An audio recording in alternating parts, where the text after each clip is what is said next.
John Barnett here, standing up on the mountains above the coast of France, and right behind me you're looking at the headquarters of Transworld Radio. Transworld Radio was one of the original missionary outreaches after World War II. And they began broadcasting the gospel all over the world, especially into closed countries, in the growing communist world, the Muslim world, everywhere where Christianity was not welcome. I was a college student 45 years ago, a typical college student. I was in Bible college, and I got an invitation from an old friend that I had known from growing up in Michigan in our home church area. And he had moved over here to Europe, started a Christian camp, and then was on into church planting. And he said, would you consider coming and working with me for a summer? He said, I can't tell you exactly all you'll be doing, but he said, you should really pray about it and make sure it's the Lord's will. Well, that was 45 years ago, and it was the greatest and most unforgettable summer of my life. I flew into London, came across the trains across Europe, preached right down below us in Draguignan at a church plant of another missionary, and then I met the team that I was supposed to go with right down here. We had a little bus and a trailer, and in the trailer were 6,000 Arabic Bibles. You see, Transworld Radio down there had been contacted by 6,000 different families all the way across northern Africa, all the way around the Middle East. And these seeking Muslims were listening to the gospel in Arabic on the radio through Transworld Radio, and they asked for a Bible, and they sent their address. Now, what Transworld Radio told us was, they said, you can never take those Bibles across the border visibly. They said, so we've wrapped each one of them up in a brown paper wrapping, and we've calligraphied in Arabic the person's name and address. And they said, all you have to do, the team, was drive from right here all the way across France, all the way around the Costa del Sol of Spain, all the way down to Gibraltar, and take the ferry to Morocco. That trip was 6,000 kilometers. And they said, but not just Morocco. You have to stay in Morocco for 2 weeks. And you have to drive around Morocco to every town and deliver to mailboxes and put stamps on each of these little packages, go to the post offices and drop off at mailboxes 3,000 of the Bibles. And I thought, well, that's half of them. What do we do with the other half? And if you've ever watched any of my classes that are 52 greatest chapters of the Bible classes, or the book of Revelation or Isaiah, I usually illustrate different points about the Lord's provision by stories from these trips taking in Bibles. But all of it started right here. And if you've ever heard the story of the praying man of Fez, F-E-S, that's the name of a town in Morocco, that praying man was the one that was supposed to receive the 3,000 Bibles. To receive 3,000 Christian Bibles, each one packed not only with a Bible, but a gospel plan inside the Bible, was like a death sentence. And so this man, this Christian in Fez, had contacted Transworld Radio and said, if you will bring me the 3,000, I will make sure that they're distributed to all the underground churches across North Africa. This man had a vision and a passion and a heart for the Lord. And then us college kids come in. Because what the mission said was, we can't send married people. We need expendables.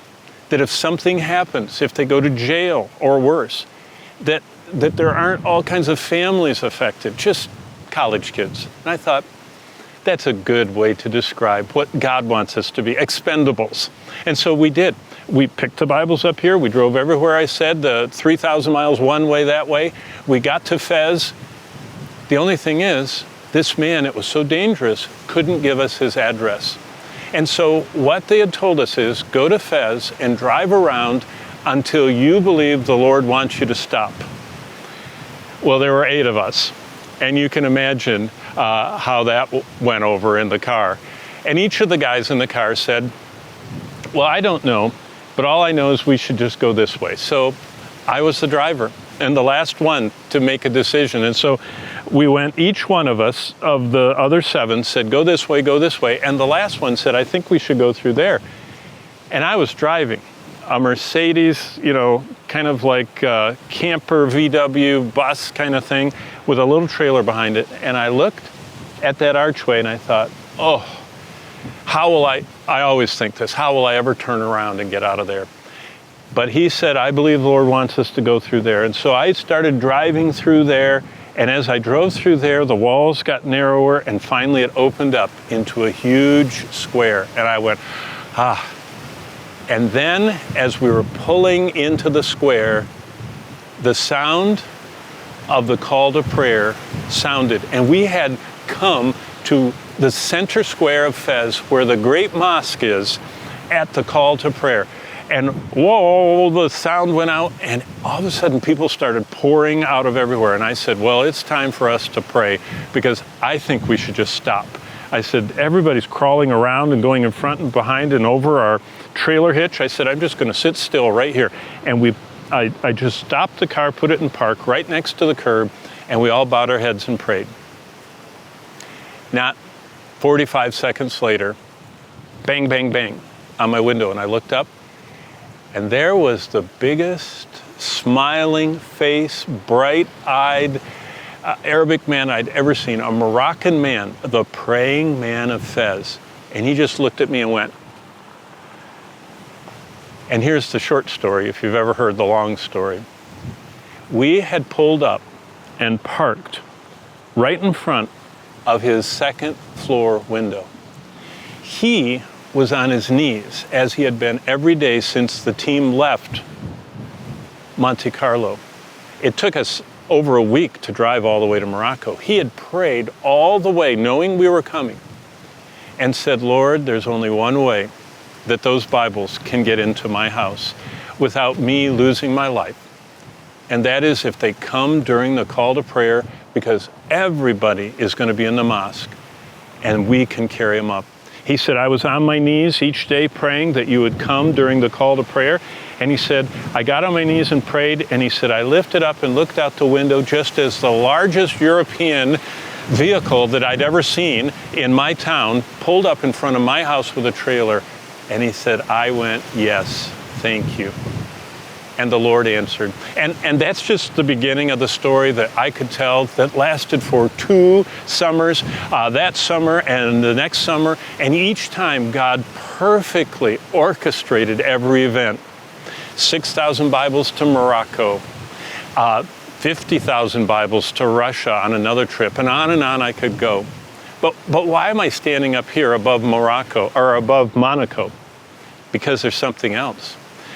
You can't see it, but I can see right there is the trophy of Augustus. You can't see, but I can see, if you trace along that coast that way, the Via Julia Augustus. What I was doing as a college kid is just an extension of what God started right here. Augustus Caesar built that monument to mark the beginning of the peace of Rome, his conquest of the tribes, so that he could open all the roads of the Roman Empire to travel, to safely allow people to go to the ends of the earth. And those roads are the same ones 2,000 years later God was using for us to take the gospel to the ends of the earth. Let me ask you, are you a typical college student like I was 45 years ago? Do you have choices of what you're going to do this summer or the rest of your life or with some free time? Have you ever thought about saying, Lord, what would you want me to do? A great Christian leader once put it this way. He said, it is the duty of every generation to reach their generation for Christ. I said, Lord, when I was in college, how do you want me to reach my generation for you? I did it in business. Then I became professionally a trained Bible teacher and did it in the ministry as a pastor. And now Bonnie and I, and you can't see her, but she's right there on the other side of the camera. Now we're doing it in our last lap, we're calling it, our last 10 years, traveling between Bible institutes here in Europe in the Middle East. It's soon to be in Asia. We're headed there next. We want to reach our generation for Christ. Do you? Do you want to reach your generation? Have you surrendered to the Lord? Have you packed your track? This morning I repacked in my wallet, and here's my gospel track. And Bonnie brought one in each language of every country we're traveling through. Every generation reached their generation for Christ. Take the gospel down the roads of life, and you'll see amazing things like we saw from the praying man of Fez in Morocco and those thousands of Bibles we delivered. And then one last story. Bonnie and I were speaking in a church, and after I had done speaking, a woman came up like after services to talk to the speaker, and we smiled, and she looked at me and she said, "Did you say you smuggled Bibles in 1978 and 1979? I said, "Yes," and Bonnie was with me and we were smiling, "Yes." She said, "Where did you say you went?" I said, "Oh, I rattled off all the countries." She said, "Sibiu, Hermannsdorf, Romania?" I said, yeah. I said, "We took 1,800 Bibles to that city." And she looked at me and she said, "I was a 6-year-old little girl in 1978. And she said, my father came home from church with the first copy I'd ever seen of the Bible, because we were in a communist country and the communists took everything away, the Bibles." And she said, and he said, a college kid smuggled into our country a Bible for our family. She said, "Thank you." And I looked at Bonnie and I thought it was only in heaven we would meet the people that we got to touch for Christ. Sometimes along the way, the Lord will encourage you and let you meet someone that your investment for Him touches forever. So as I stand up here above Monte Carlo, Transworld Radio, and tell you the beginning of all those Bible smuggling stories, I say, it's God's desire that you reach your generation for Christ. Spend some time praying in His Word and say, "Lord, what do you want me to do?" And then watch the great things He does. I can testify it's been exciting to see God open the doors to the gospel of Jesus Christ wherever we've gone. God bless you. Looking forward to hear someday of what God is doing in your lives too.